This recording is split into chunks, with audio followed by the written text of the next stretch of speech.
Kalau Anda terus begitu, jangan harap hasil yang berbeda. Saya tahu ini bikin nggak nyaman, bahkan menyakitkan. Tujuannya memang begitu, untuk membangunkan Anda.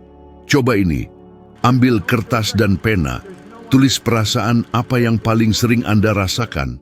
Takut, marah, bersalah, ragu. Perasaan itu membantu atau menghambat hidup Anda. Nggak perlu dijawab keras-keras. Kondisi keuangan Anda sudah menjawabnya. Penelitian di University College London menunjukkan lebih dari 70% orang punya pikiran negatif otomatis setiap hari.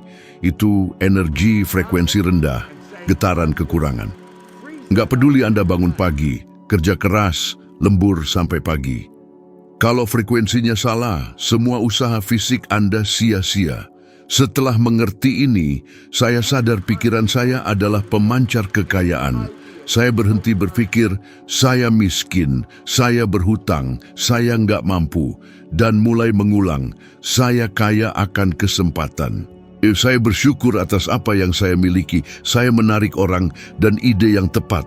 Awalnya terasa seperti bohong, tapi begitulah adanya, otak Anda akan melawan, karena sudah terlatih untuk berpikir negatif. Tapi saya terus berusaha, energi saya berubah, uang pun datang.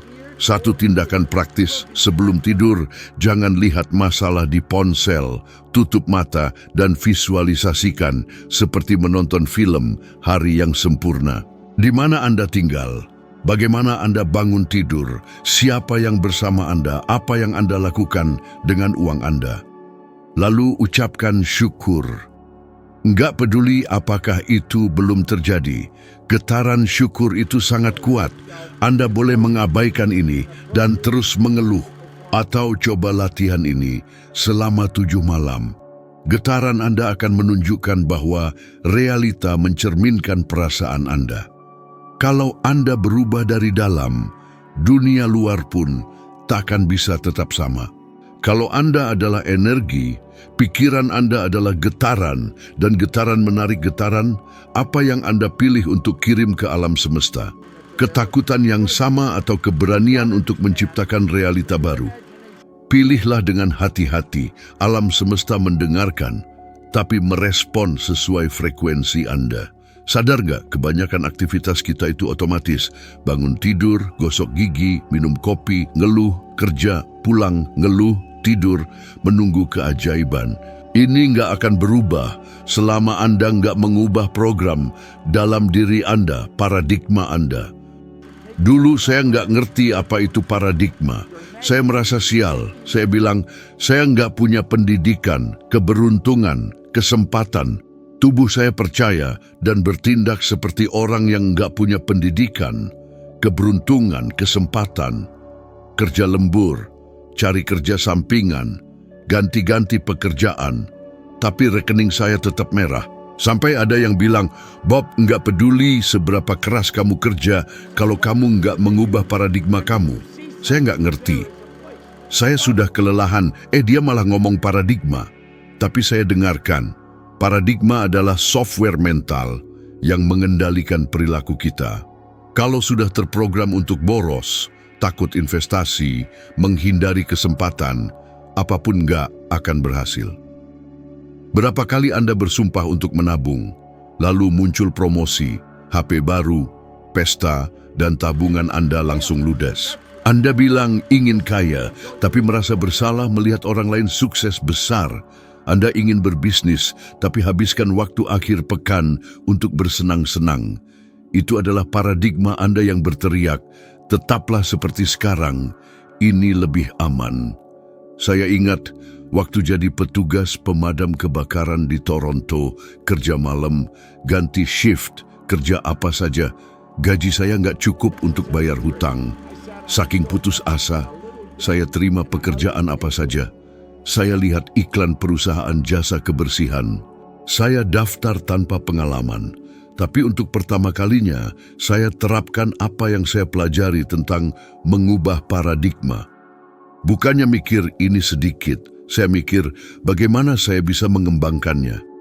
Setahun kemudian, omset saya lebih dari $100.000 dari jasa kebersihan.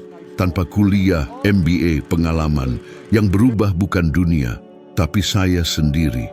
Saya lihat banyak orang bilang, saya tahu apa yang harus saya lakukan, tapi hidup mereka tetap sama. Mereka mengeluh soal bos, tapi nggak cari kerjaan lain. Mereka ingin buka usaha, tapi habiskan akhir pekan untuk tidur. Dan kalau gagal, mereka salahkan ekonomi, pemerintah, bos. Saya bertanya, Anda tahu kan kalau Anda terus mengulangi kebiasaan yang membuat Anda terpuruk secara finansial? Anda tahu. Lalu kenapa nggak diubah? Karena paradigma Anda nggak mengizinkan. Paradigma membuat Anda mengulangi rutinitas yang sama meski Anda menderita. Paradigma membuat Anda percaya bahwa lebih baik punya sedikit yang pasti daripada mengambil risiko untuk mendapatkan banyak. Michael Jackson sangat berbakat. Dia mengubah musik, tari, hiburan, tapi dia nggak pernah mengelola paradigma emosionalnya. Dia nggak pernah lepas dari ketakutan masa kecilnya. Hasilnya, kehidupan batinnya hancur, skandal, hutang yang nggak terbayangkan bagi orang yang menghasilkan jutaan dolar. Seorang jenius yang nggak bisa mengendalikan program mentalnya. Coba latihan ini. Tulis 3 kebiasaan yang menghalangi pertumbuhan keuangan Anda. Boros, main medsos daripada belajar, bilang iya untuk semuanya. Sudah ditulis? Pilih 1. Dan berjanji, 7 hari ke depan, saya akan bertindak berbeda. Menabung $5 per hari. Yang penting adalah memutus pola lama. Perubahan nggak terjadi karena lotre atau kenaikan gaji. Perubahan terjadi ketika Anda mengubah paradigma, mengganti kebiasaan lama dengan kebiasaan baru, berhenti mengulangi hal yang mengikat Anda. Nggak mudah, tapi sederhana. Seperti belajar naik sepeda, awalnya jatuh, nanti bisa sendiri. Mungkin Anda nggak percaya, tapi saya jamin, kalau Anda mulai hari ini, sebulan kemudian, Anda akan bertanya-tanya kenapa nggak melakukannya lebih cepat. Selama Anda mempertahankan kebiasaan yang sama, Anda akan mendapatkan hasil yang sama. Selama Anda nggak berubah dari dalam, nggak ada gunanya ganti pekerjaan, kota, pasangan. Masalahnya akan tetap ada. Berapa tahun lagi Anda akan mengulangi hal yang sama? Atau Anda akan memutuskan untuk memprogram ulang hal-hal yang merugikan Anda? Saya melakukannya dan berhasil keluar dari kesulitan. Kalau saya, orang biasa, bisa, Anda juga bisa, tapi hanya kalau Anda mulai sekarang. Selebihnya hanya alasan. Tindakan menghasilkan hasil, ubah kebiasaan, paradigma, semuanya. Sadar nggak? Hampir semua orang kerja untuk gaji, dan kalau berhenti kerja, pendapatannya berhenti. Itu cara hidup yang paling berbahaya secara finansial. Kebanyakan orang percaya sepenuhnya pada satu sumber pendapatan, dan kalau itu hilang, semuanya runtuh.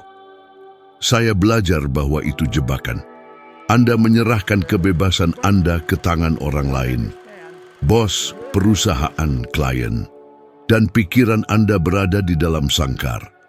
Saya mengalaminya sebagai petugas pemadam kebakaran di Toronto. Saya hanya punya 1 slip gaji. Kalau sakit saya nggak punya apa-apa. Kalau dipecat saya nggak punya apa-apa. Saya benci jadi sandera gaji.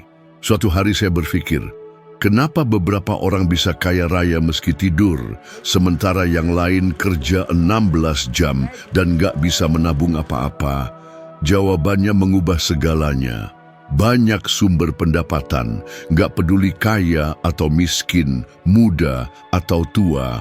Orang yang membangun kekayaan nggak bergantung pada satu sumber uang. Saya mulai bisnis jasa kebersihan saat masih jadi petugas pemadam kebakaran. Saya bersihkan kantor, toko, rumah. Kalau nggak bisa membersihkan sendiri, saya pekerjakan orang lain. Dan saya pelajari cara mendapatkan lebih banyak uang tanpa harus ada di sana. Hasilnya, saat saya tidur, orang lain yang bekerja. Saat saya di Kanada, saya punya kontrak di Amerika Serikat. Saat saya makan, uang terus masuk. Mungkin Anda berpikir, saya nggak bisa berbisnis, saya nggak punya modal, ide. Tapi saya akan buktikan itu cuma alasan. Sekarang, dengan ponsel, Anda bisa menghasilkan uang tambahan dari mana saja. Anda bisa mengajarkan sesuatu yang Anda kuasai. Anda bisa menjual produk digital. Anda bisa menawarkan jasa, kira-kira nggak mungkin. Saya kenal seorang pemuda yang sedang berhutang, gajinya sedikit di atas upah minimum. Dia memutuskan untuk membuat video tutorial tentang cara membuat anggaran keluarga. Terdengar sepele? Sekarang dia menjual kursus online, punya kanal YouTube dengan jutaan penonton, dan penghasilannya saat tidur lebih banyak daripada saat kerja 10 jam di kantor.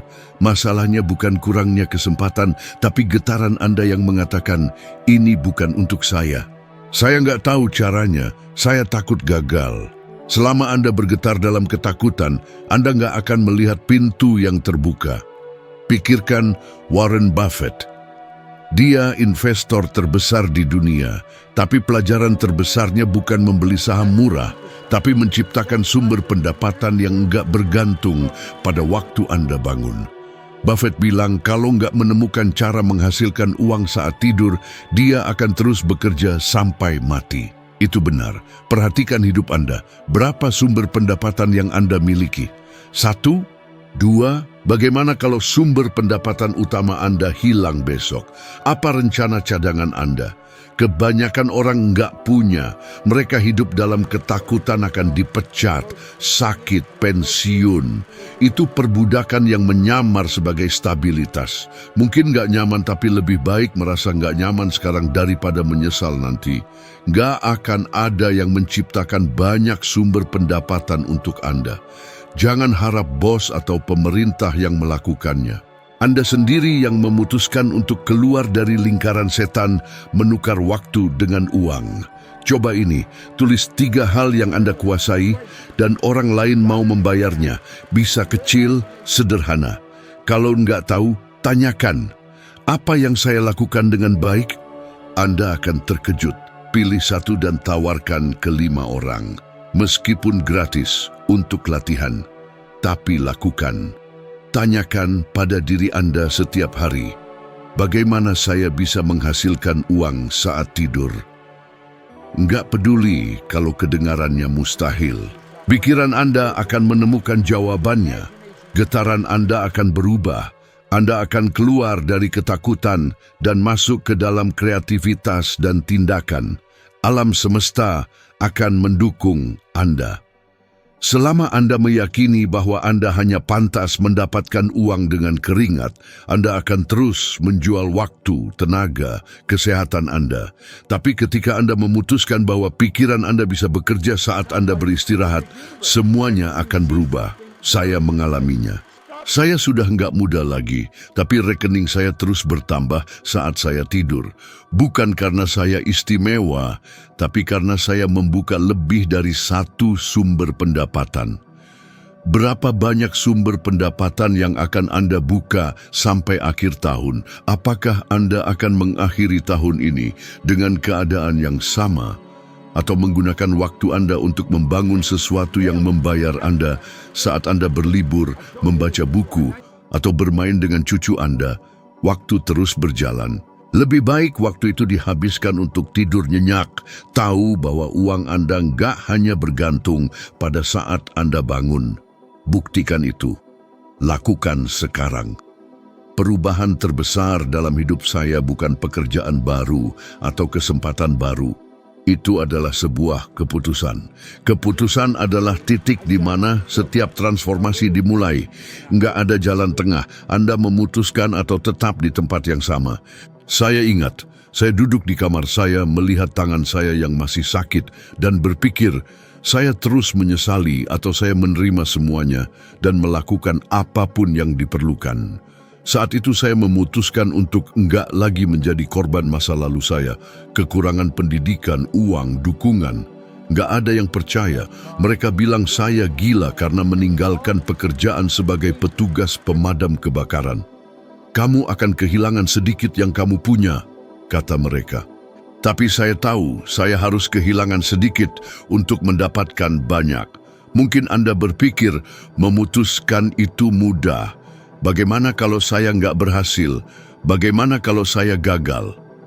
Kegagalan terbesar adalah nggak memutuskan. Selama Anda nggak memutuskan, Anda hidup atas kehendak orang lain. Orang yang nggak memutuskan akan menyesuaikan diri dengan mimpi orang lain. Carilah biografi orang yang Anda kagumi. Anda akan menemukan titik di mana orang itu berhenti menunda, meminta izin, dan hanya memutuskan. Oprah Winfrey memutuskan untuk nggak lagi menjadi reporter biasa. Steve Jobs memutuskan untuk nggak hanya menjadi karyawan Atari. Nelson Mandela memutuskan bahwa kebebasan rakyat lebih berharga daripada kebebasannya sendiri. Mereka nggak tahu persis bagaimana caranya. Mereka tahu apa yang mereka inginkan dan mereka memutuskan. Ilmu pengetahuan membuktikan bahwa hal ini membedakan orang yang mencapai kesuksesan dengan orang yang hidup dengan alasan. Nggak semua keputusan itu besar. Saya nggak memutuskan untuk kaya raya dalam semalam. Pertama, saya memutuskan untuk berhenti mengeluh.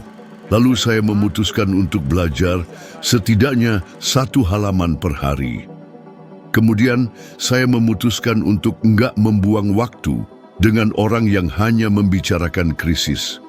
1 langkah menarik langkah lainnya. Bisnis jasa kebersihan saya berkembang. Saya punya bisnis di negara lain, mengajarkan apa yang telah saya pelajari. Dan semuanya dimulai dengan keputusan kecil, tapi nyata. Lihatlah hidup Anda. Apa keputusan serius terakhir Anda? Saya nggak sedang bicara tentang memutuskan rasa pizza.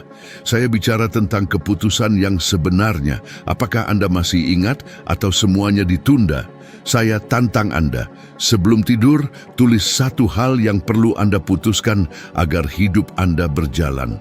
Mungkin itu berhenti dari pekerjaan yang nggak membuat Anda bahagia, meminta maaf, mengundurkan diri dari pekerjaan, memulai sebuah proyek. Tulislah dan berjanji untuk bertindak dalam waktu 24 jam, bukan besok pagi, sekarang juga. Ketika keputusan itu benar-benar dibuat, tindakan akan mengikutinya. Perbedaan utama antara orang yang mengubah hidup dan orang yang hanya bermimpi. Orang yang mengubah hidupnya bertindak dengan apa yang mereka punya, di mana mereka berada, dan bagaimanapun caranya. Dan mereka terus menyesuaikan diri. Orang yang terlalu banyak bermimpi menunggu situasi yang sempurna, dan situasi itu nggak akan pernah datang. Saya bisa saja menunggu sampai punya ijazah, uang, persetujuan keluarga. Kadang terlambat bertindak justru menjerat kita lebih dalam. Jangan terlalu banyak berpikir, langkah selanjutnya saja yang penting, bukan seluruh peta perjalanan hidup. Hidup yang sesungguhnya terbangun dari 1 keputusan kecil demi keputusan kecil. Kehebatannya, alam semesta seakan mendukung. Begitu kita mantap memilih, pintu-pintu yang selama ini terkunci mendadak terbuka. Rezeki datang tak terduga. Ide-ide bermunculan, energi positif mengalir deras. Pertanyaannya, apa yang akan Anda putuskan hari ini? Bukan besok, hari ini juga. Setiap hari yang terbuang adalah hari yang kita lewatkan begitu saja tanpa jejak. Jangan cuma mimpi di awang-awang. Raihlah kenyataan, beranikan diri. Saya sudah melakukannya dan bukti nyata ada di hadapan Anda. Giliran Anda sekarang. Pernah merasa hidup ini cuma rangkaian kebetulan? Biar saya kasih tahu sesuatu yang mungkin bikin Anda tercengang. Nggak ada itu yang namanya kebetulan. Semua yang Anda alami, dari hutang menumpuk sampai rasa frustasi yang menggerogoti hati, semua itu Anda ciptakan sendiri. Bukan cuma motivasi klise, ini soal fisika. Kita semua adalah generator energi. Setiap pikiran kita bergetar, menciptakan frekuensi, dan frekuensi itu membentuk realita. Bayangkan, bisa bagaimana kalau saya tunjukkan cara mengubah getaran itu tanpa embel-embel mistis, sampai uang yang mengejar Anda, bukan sebaliknya. Pernah berpikir bahwa Anda lebih dari sekadar yang terlihat di cermin? Kebanyakan orang nggak sadar, tapi ini fakta. Anda adalah energi murni, getaran yang selalu bergerak. Bukan self-help murahan, ini ilmu fisika. Energi Anda, energi saya, semuanya berdenyut, Semuanya bergerak, dan frekuensi getaran itu membentuk apa yang Anda sebut realita. Dulu, waktu masih muda, kecewa, sakit-sakitan, ditindih hutang, saya nggak ngerti semua ini. Saya kira untuk berubah, saya harus kerja lebih keras, cari tambahan penghasilan, senangin semua orang. Tapi nggak ada yang bilang kalau kuncinya bukan kerja lebih keras, tapi bergetar dengan frekuensi yang berbeda. Kalau Anda terus bergetar dalam kecemasan, kekurangan, rasa bersalah, apa yang Anda dapatkan? Hutang makin banyak, masalah makin menumpuk. Coba perhatikan diri Anda, berapa kali sebelum tidur Anda masih memikirkan tagihan yang belum terbayar. Lalu Anda bertanya-tanya kenapa susah tidur, bangun badan lemas, uang cepat habis. Saya alami itu bertahun-tahun. Hutang gak akan berkurang kalau Anda terus bergetar dalam frekuensi hutang, malah akan semakin membesar. Lalu, bagaimana saya bisa keluar dari lubang itu? Saya mulai dengan perubahan kecil, sepele banget sampai terdengar gak masuk akal. Saya berhenti nonton berita negatif sebelum tidur, matikan radio, koran, jauhi obrolan yang cuma mengeluh. Sebelum tidur, saya baca buku yang sama, halaman yang sama, berulang-ulang. Kadang nggak ngerti semua isinya, tapi saya tetap baca. Kenapa? Karena itu mengubah frekuensi pikiran saya, keadaan batin saya, dan apa yang ada di dalam akan terwujud di luar. Pernah dengar fotografi Kirlian? Itu bisa merekam medan energi tubuh Anda. Tubuh Anda memancarkan energi terus-menerus. Ilmu pengetahuan sudah membuktikannya. Makanya kalau masuk ruangan yang ada orang lagi bad mood, Anda langsung merasa nggak enak. Getaran muncul sebelum kata-kata. Ini berlaku juga untuk uang. Kalau Anda bergetar dalam ketakutan, ketidakpastian, tebak apa yang terjadi, uang akan menjauh. Teman kerja Anda yang suka ngeluh tapi nggak pernah bertindak, itu bukti bahwa keluhan bergetar pada frekuensi masalah.